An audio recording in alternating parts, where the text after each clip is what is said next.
Coming up on Network Africa. The death toll rises in the cholera outbreak in Malawi.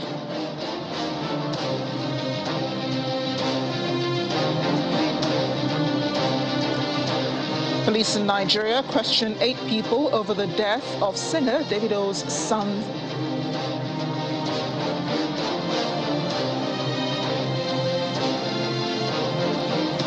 Plus, protests erupts in the DRC city of Goma, denouncing Rwanda's alleged support of M23 rebels.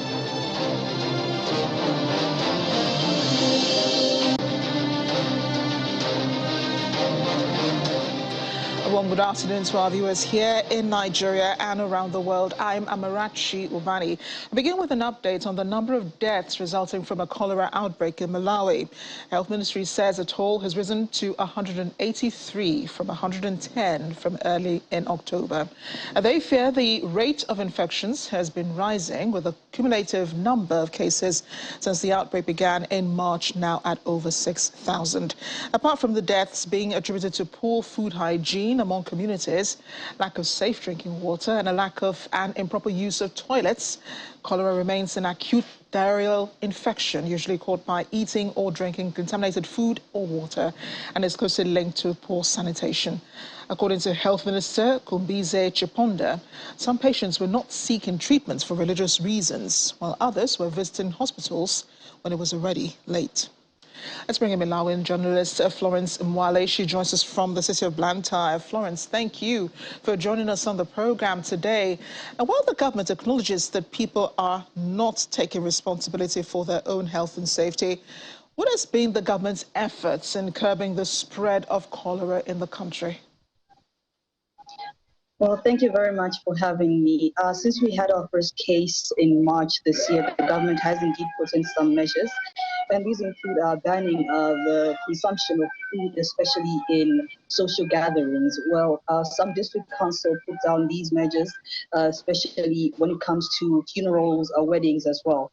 And also the government came up with a plan to also ban the sale of foodstuffs in schools so that young children also do not consume food that is cooked in unsafe places, and in turn make sure that they are also ensuring that the cases are not rising as they are at the moment. And obviously, Florence, sorry, a lot of background noise there from your end. Obviously, the numbers keep increasing. Are people even aware how dangerous cholera is? There are some people who are aware that we have these outbreaks going on in the country. However, we still have a large majority of people who believe that they may not get infected.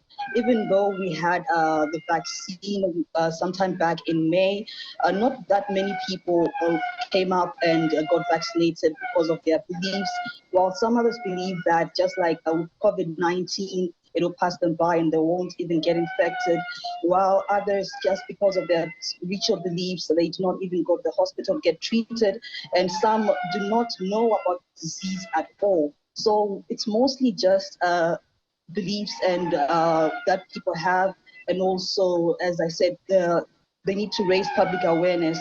So not that everyone is aware of it, mostly that people in the villages, they don't know much about it. So when they do have the disease, they don't know what measures to take or which hospitals or which medication that they can take also to make sure that they treat themselves or treat those that are around. Yeah, and just once again, Florence, there's a lot of background noise coming from your end. If you could just reduce that just a little bit, or have the people around you control the noise in the background. And I'm glad you mentioned, you know, the parts of the country that are more susceptible to others, you know, with the infections. But over 6,000 of them since the outbreak in March. And this is coming from the Health Ministry. And we also understand that for religious reasons, people are also being affected. How is that a factor in the spread of the infection? Malawians are very spiritual people, and they always listen to what their pastors in their various churches are telling them. So if you tell them that if you do not take this medication or if you do not get vaccinated, nothing is going to happen to you, they will believe that and they will take it to heart and they will follow whatsoever they're being told in their churches. So this also had a very large bearing on making sure that the disease does not spread. Florence, thank you again for joining us on the program, and of course, do stay safe. Thank you for having me. To another health emergency. This time, the Nigerian Center for Disease Control says the country is at high risk of importation of the Ebola virus following an outbreak of the disease in Uganda. Even though both countries do not share a border, authorities say they're on alert and measures have been put in place to prevent and mitigate the impact of a potential outbreak in Nigeria, including increased surveillance and screening of passengers at airports.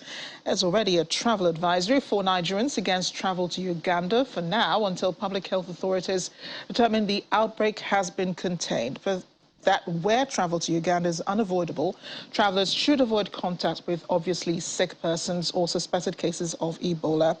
According to the NCDC, passengers coming from or passing through Uganda are being followed up for 21 days from the day they arrive in Nigeria. And the response teams are also on standby for deployment in case of an outbreak. To one of the stories making real headlines here in Nigeria and perhaps across the world. Police have been interrogating 8 domestic staff of Afrobeat star Davido over the death of his son, Ifeanyi, who drowned in the Banana Island home of him and his fiancée, Chioma, on Monday. Davido and Chioma Rowland, a popular chef and influencer, are yet to comment on their son's death. Police spokesperson Benjamin Hundeyin says one of the couple's domestic staff called the police at 10 in the evening on Monday. He says officers are reviewing the CCTV cameras to get additional information about the circumstances of his death and are in touch with the little boy's parents. Both were said to have traveled on Monday and left Ifeanyi, their son, with his minders. Meanwhile, celebrities worldwide have been commiserating with the couple and sending their thoughts and prayers.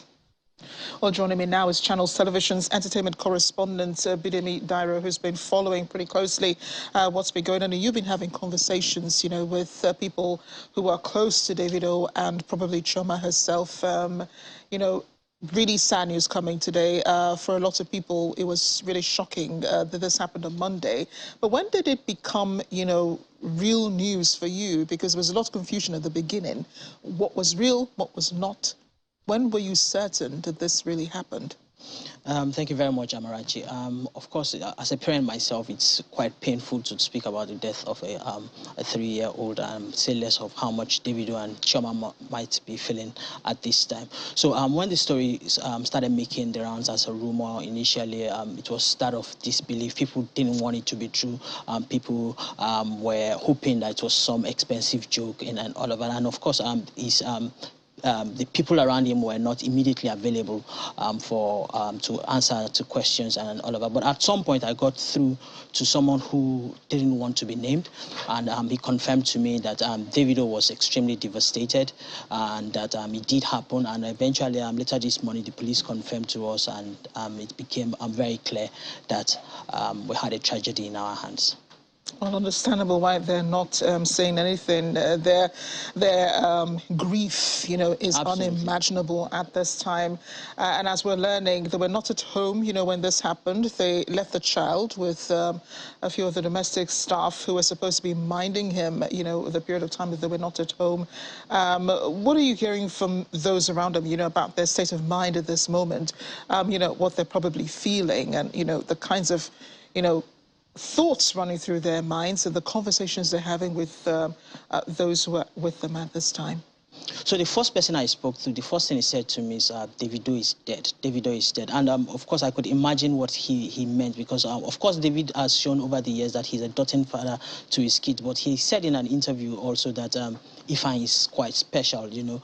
He is his only son, isn't he? His only son, yeah. He said he's quite special, and he's been always posting pictures. And he just celebrated his 3rd birthday with him, you know, so you could feel that closeness and with him. And he's over the years has had to deal with death within his circle and all of that. So it's easy for someone to pass it on and say, oh, he will cope and all of that. But you know what they say about how small the coffins are, how much heavier they become. So this is really going to be very painful for him. And like the guy said, he's completely devastated. Yeah, completely devastated. I know you can relate with that, and the loss of a child, big or small, incomparable, you know, to any experience of any kind. Davido, we understand, also has a few engagements that, you know, he had already arranged for the rest of the year and probably the rest of the month as well. What do you think would happen? Would that be put on hold, you know, because of what has happened, which would be understandable, of course, of the fans, many of them who were also going through this with them? So I think a few days ago he had posted a message on his Twitter handle and saying November is going to be a month of blessing. He has 3 gigs lined up, including one for the inauguration of his uncle as the new governor of Osun State. But people have different threshold and coping mechanism for pain and death, and I hope that he's able to cope with this. But I wouldn't be surprised at all if he had to cancel all of this. Yeah, and you know, for the responses, the commiserations and condolences coming in, a number of celebrities as well have been commenting. I saw tweets from Owaje and, you know, a few of them. And also... Ayomakun AY, Steph London, the UK-based rapper, you know, people condolences have been coming in from different parts of the world. Yeah. Right. But here in Nigeria as well, interestingly, presidential candidates for the different political parties, I understand, have also expressed their condolences. A number of them have also put, you know, suspended, you know, some of their campaigns as well in honor of Davido. Let's talk about how much of an impact the young man himself had, you know, on the lives of people around the world. You know, what hope he represented, you know, for not just people in the industry, but also, you know, people everywhere. All right, so there's this thing about Davido, and he always says, we rise by lifting others. So he has always been involved in different humanitarian activities. He's a happy person. He's always loved to have people around him, you know, interact with a lot of people a lot. So it's not surprising to see a lot of people feel grief and share in his grief and feel his pain, because he has shared his happy moments with people, and he has shared in their own happy moments as well. He has been there for a lot of people when they needed help, when they needed shoulders, and when they needed people to pull them up. So he has shown a lot of humanity to a lot of his people, and to even sometimes strangers. So it's not sad to see people suspend their activities and mourn with him. I know that people have also been recalling a similar incident which happened with also Nigerian music star D'banj back in 2018 at a swimming pool in his home. He lost his first son as well, and people have been recalling that and comparing, you know, what has happened side by side. We've heard some of the criticisms. We've also heard, you know, people just calling for people to be more sympathetic at this time. How fair is it really to be comparing, you know, both scenarios? You know, the grief of both parents. I know D'banj may have seemed like he's moved on, but that was his first son as well, his first child. I see a lot of that on social media and in some reportages as well. But the first thing that came to my mind is D'banj will start reliving those moments again. The pain will start coming for him and his family again, and it's like picking old scab. And I think it's best if we just allow the grieving families to just grieve and allow people to move on and try to at least continue to live their life and leave the grief in the past. Yeah, a really big story here. Police will be, of course, revealing what they find out, you know, from those domestic workers. You know, at this point, we really can't say much, can we? No, we can't. We just wait to see what they, according to them, they are reviewing the CCTV footage, and they've questioned about 8 of the domestic staff. So we'll wait to see what their findings are. I will be reaching out to you, of course, for the reactions. Thank you so much, Bidemi, for being here. And we'll turn now to Ethiopia, where Prime Minister Abiy Ahmed is blaming what he's called heavy foreign interference for not being able to continue talks between the government and the Tigray administration, but remains hopeful about a peace pact. He was making the comment to Chinese media, explaining that Ethiopians can solve their matters despite international pressure for a ceasefire. He's confirmed the Federal Army's capture of the Tigrayan towns of Shire, Aksum and Adwa last month from the rebel Tigray People's Liberation Front. The AU says there is no date limitation on the talks, which began on October 25th in South Africa. Still ahead on Network Africa, 12 international contemporary artists showcased their works of art against Egypt's Giza pyramids. Stay with us. Welcome back. We're in Mozambique as authorities say close to 90 Islamist militants alongside their hostages have surrendered to the government over the past 2 months in Musimba da Praia in Cabo Delgado province. It's a place that has grappled with a brutal jihadist insurgency that has created a massive humanitarian crisis in the north of the country. President Filipe Nyusi in September announced a pardon for all surrendering jihadists during a tour to the province. Local administrator Sergio Cipriano says the militants were well received and the process of reconciliation and reintegration was underway. Authorities in the Democratic Republic of Congo want the country's ambassador to Kigali to hold on to the presentation of letters of credence to Rwandan officials until further notice. The chargé d'affaires ad interim at the Congolese embassy in Kigali has also been recalled for consultation. It was all heard on Monday, just as the expelled Rwandan ambassador to Kinshasa, Vincent Kariga, left the Congolese territory. Rwanda says it noted with regret his expulsion. The DR Congo accuses its neighbor of aggression under the proxy of M23 rebels. Rwanda has consistently denied the accusations and instead accuses DR Congo military of collusion with Rwandan Democratic Forces for the Liberation of Rwanda, the FDLR for short, based in the east of the country with the intention to attack Rwanda. And more on that, of course, the Congolese government's decision comes after thousands of people joined anti-Rwanda protests in the city of Goma on Monday. These are pictures gathered from the incident denouncing Rwanda's alleged support of the M23 rebels. They marched and rode motorbikes down the streets of Goma, waving branches in the air before clashing with police. Reports say protesters marched and rode motorbikes, waving branches before they clashed with the police, as some of them tried to cross into Rwanda at the Grande Barrière, a border post where police fired tear gas to stop them. Reports also say the crowd threw stones in response and also targeted the empty offices of the International Conference on the Great Lakes region, an intergovernmental group which includes Congo and Rwanda. There they tore down posters and burnt a photo of Rwandan President Paul Kagame. Rwanda still denies Congo the long-standing accusations that it backs M23, the rebels, a Tutsi-led insurgency that has staged attacks on Congolese forces in eastern provinces near the Rwandan border since 2012.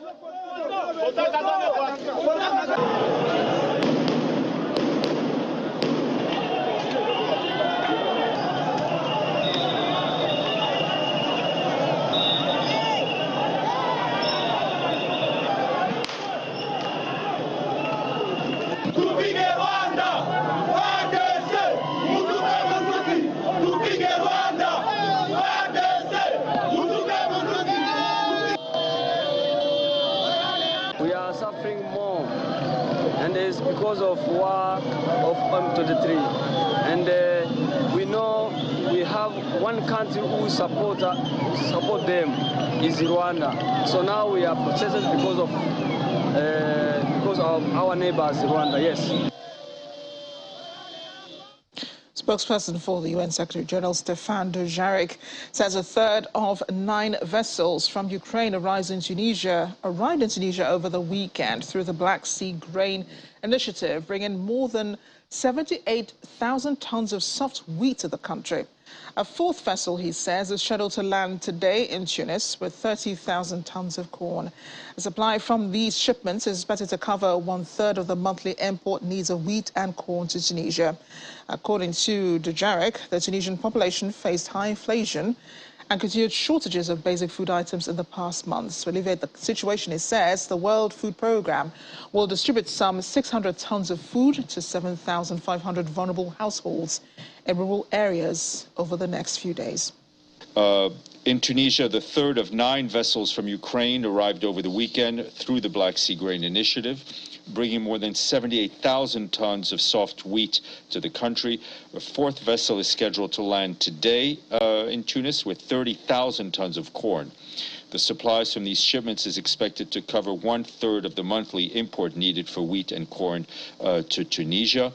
These are commercial vessels. They are not humanitarian shipments. In the past month, the Tunisian population faced high inflation and continued shortage of basic food items. To alleviate the situation, the World Food Programme will distribute some 600 tons of food to 7,500 vulnerable households in rural areas in the next few days.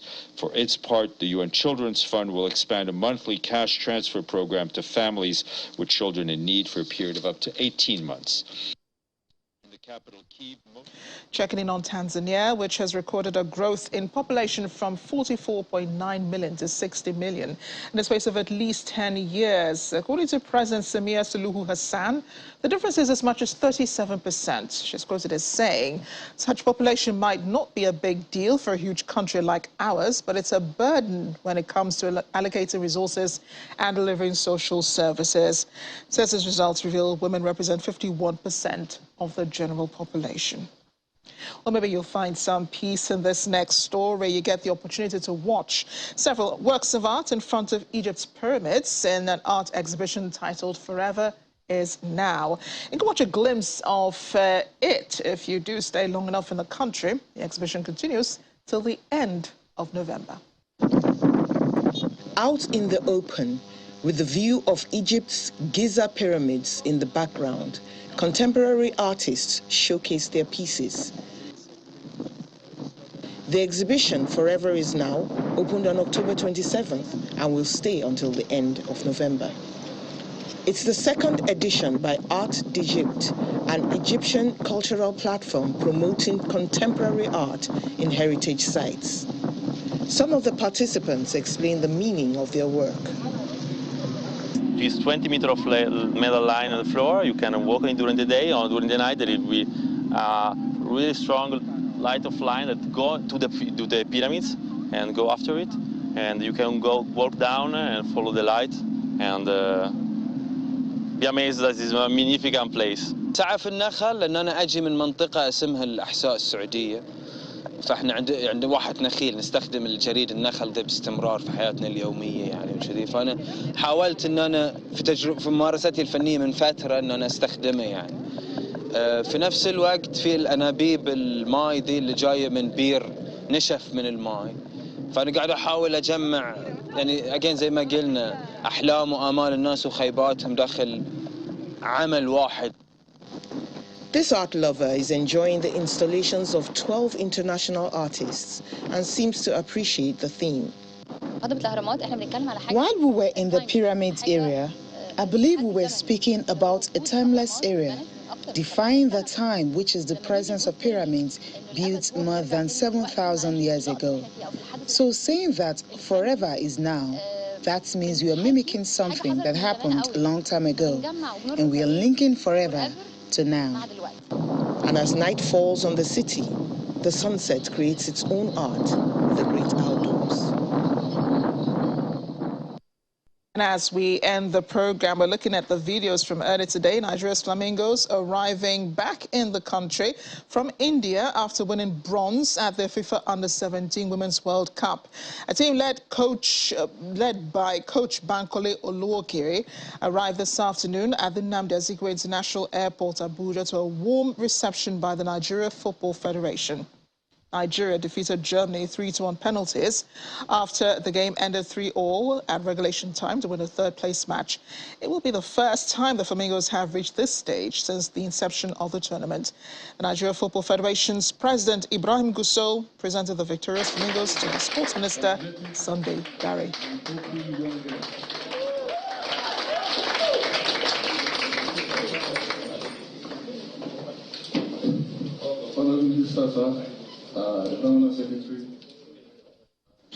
Huge congratulations to the Flamingos. Well done, ladies. And that's the program today. Thanks for watching. I'm Amarachi Ubani.